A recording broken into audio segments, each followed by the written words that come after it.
Shimiwa. Yeah. I just want add on a med gimoro matin. Kik ng'ato understand ni wadwa ni mubadhi onya. Mibadhi ne mohinyo Kenya. Kendo ne mwalemo norumo Kenya ka. Wane mwadwaro norumo nikech osehinyo. Tadwa nyisi ni mondo iter case mondo succeed. Ami example mara. 3 years ago ne nitie kama jopiny ne dwa nadhi e case. Ater court, case e court. To na wuoyo gi jopiny mane wacho gi mane wawuoyo makendo gichiwo evidences malit ma kawo lawyer ma keto Migori for 3 months.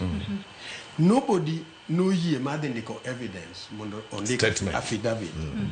Ka onge that affidavit, atero case kude. So these are some of the things makanga to tero ke obed corruption obed ango mago nyaka bed clearly done.